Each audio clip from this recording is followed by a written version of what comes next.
Some churches, they want our culture, but not our people. And in other churches, they want our people, but they definitely don't want our culture. I don't know, maybe I can help. I mean, how wide can our doors really be if there's only one color in the seats? I'm overflowing from the inside. Yeah, so that is just part of the trailer for the film Between Mercy and Me. It's coming out next month, and if you maybe recognize some of the spots that you're seeing in the background there, it's because the movie was written, filmed, and directed right here in Cincinnati. It is all Cincinnati, and we're joined now by Craig Lamar Brown. He actually wrote and directed the film, and then Andrea Summer, who stars in the film. Thank you both for being with us today. My pleasure. Thanks, good to be here. Yeah, this is so exciting, guys. So, Andrea, can you tell us what the film is all about, first of all?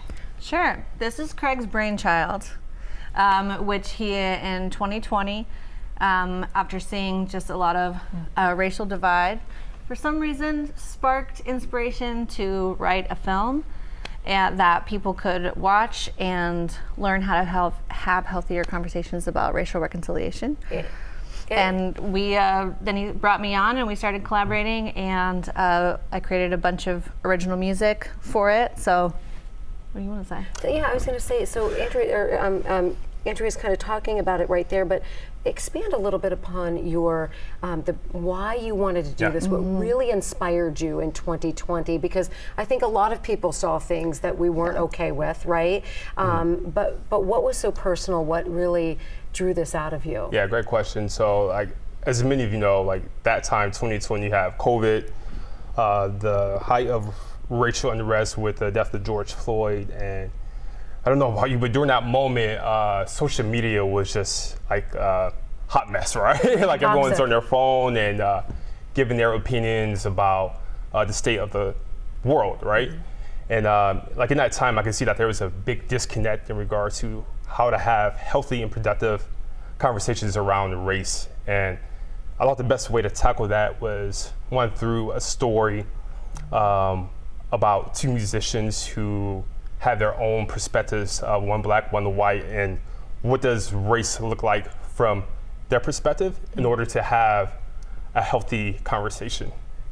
And Craig, we know a lot of conversations came out of that time in 2020, but for some, maybe they feel like they have halted a little bit now where we are in 2023. What sort of conversations do you hope that this film inspires?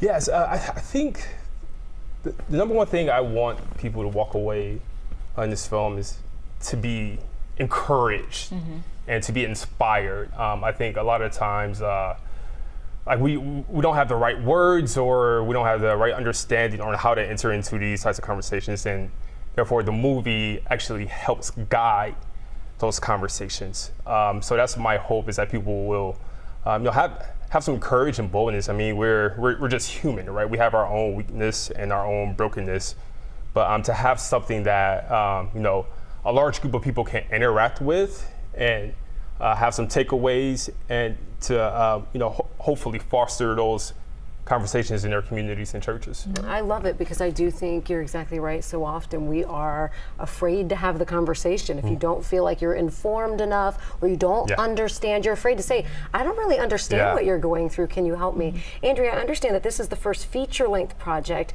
that you've done. Talk to us about that experience. Yeah, when Craig first approached me, it was really just about the music, because I've done songwriting and singing for a long time. But just because, the team was so small, I just asked, I want to be a part of every part of it. I want to learn about the writing, I want to learn more about the acting and things like that. So he really just let me be involved in every phase of the project. And so I just kind of promised him, I can deliver you a great soundtrack. You're just going to take a risk on me with the acting part. She did great. She was awesome. But it was so fun to be a part of the team, though. Oh, we really can't thank you enough, Craig and Andrea. Thank you for being here and for sharing just a little piece of what we can expect. Again, it's Between Mercy and Me. It premieres June 20th for one night only, though, just one night. But you can catch it at AMC Newport on the Levee 20 there, Cinemark Western Hills 14, Milford 16, also Regal Deerfield Town Center Stadium 16. And I said, well, what happens after that? They said, oh, that's a good question. Maybe it'll be picked up in other theaters, but it is going to air across the country that day, and then hopefully maybe even on a streaming service. So be on the lookout. And keep the conversation going. Thanks so much, guys. Now let's turn